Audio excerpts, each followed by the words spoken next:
टेंभी येथील जवान भारतीय सैन्य दलात दाखल, प्रशिक्षण पूर्ण करून आल्यानंतर गावकऱ्यांकडून नागरी सत्कार। योगेश पुरुषोत्तम तेलंग, राहणार टेंभी, तालुका महागाव, जिल्हा यवतमाळ, हा काही दिवसांपूर्वी भारतीय सैन्यात अग्निवीर म्हणून भरती झाला।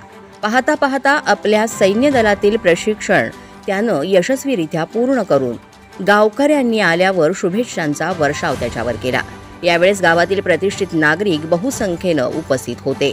सगळ्यात आधी योगेश तेलंगच्या आई सौ वनिता पुरुषोत्तम तेलंग आणि वडील पुरुषोत्तम दत्तराव तेलंग यांचा सत्कार श्री रावजी शिंदे आणि त्यांच्या सौभाग्यवती कल्पना शिंदे यांनी केला।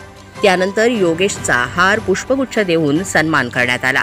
माजी सरपंच गणेशराव वानखेडे यांनी आपल्या भाषणात योगेश सैन्य दलात दाखल होऊन देशाचं रक्षण करणार आहे, हे आमच्या गावासाठी मोठा अभिमानाची आणि गौरवाची बाब असल्याचं आवर्जून सांगितलं। यावेळेस गावातील कोंडबा कांबळे, सोनबा कांबळे, दिलीप कांबळे, तंटामुक्ती अध्यक्ष बाबाराव सोळंके, विश्वनाथ कवाने, गजानन सोळंके, शंकर हातमोळे अशी गावकरी मंडळी उपस्थित होती। मराठी 9 न्यूज साठी विशेष प्रतिनिधी प्रसाद शिंदे, महागाव।